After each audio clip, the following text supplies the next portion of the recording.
It just so happens that people sleep a lot. People sleep regularly. People will sleep sometimes for the rest of their lives. And how many people spend the time to actually consider that and to optimize for that?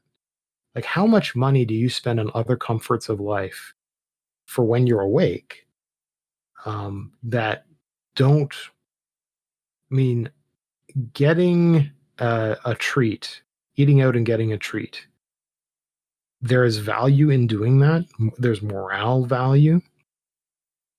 And yet, not many people will take that and will say, well, having better sleep has value as well, so that when I wake up and have my day, I'm better rested, or you have nicer dreams or whatever.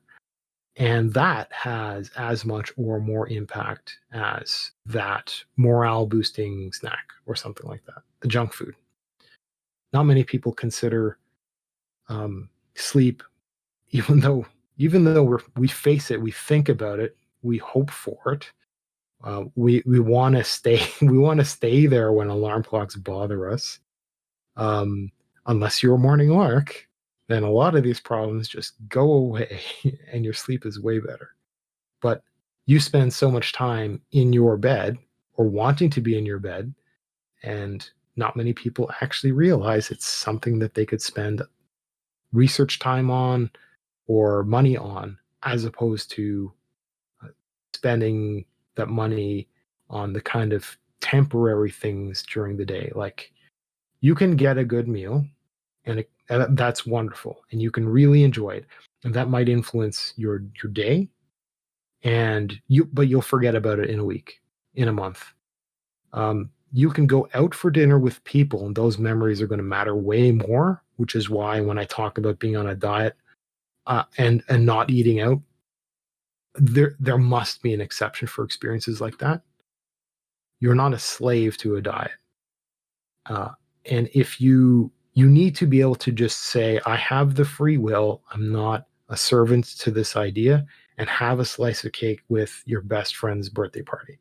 Like, you need, and not have to plan for it and not have to feel bad about it. It's just, it's your life, and the diet shouldn't be impacted horribly. It should be a decision that you can make on purpose without suffering at all.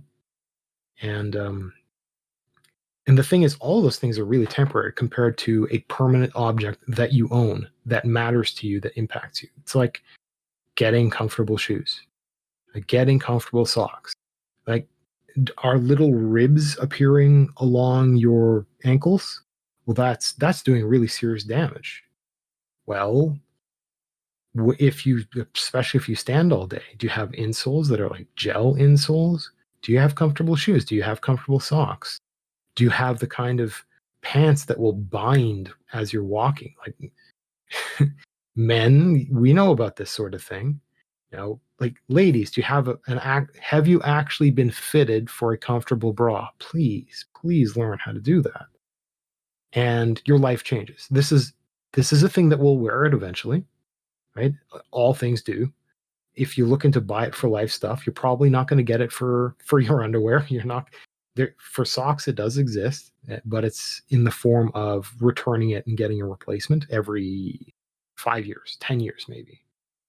And you're not going to get it for running shoes. You're going to get it for boots. You're not going to get it for t-shirts. You're going to get it for leather jackets. So there's limitations, but the people spend money on improving, like legitimately improving their life during their waking life, but those things are temporary, and the improvements are usually quite temporary, when they could take that and the return on investment for that effort, for research, for that money, could go into something that modifies sleep, improves their environment. Like, imagine what would happen to your life if you didn't buy that fairly expensive thing, and instead the fairly expensive thing was a portable air conditioner that you got and you had specially fitted and installed in your bedroom because you like it cold. And that money was saved to pay for the electric bill because you plan ahead. You understand these things. And you said, okay, I'm not going to feel guilty about this. I'm going to set aside X amount of dollars a month, and I'm going to know upfront that I'm spending that money whenever I turn this thing on, and I'm going to have it on, and I'm going to sleep better because you decide that you decide that a new mattress is better than um, than a new monitor or something like that, right? You make these decisions. You make do with what you have because what you have is probably good enough, pretty good, right? You might save money for things that are breaking down and need to be replaced. But if it's something that doesn't need to be replaced, and you can take that money and put it somewhere where there will be a good return on investment, where you will have an improved life in some way, um, people should be doing that. So yeah,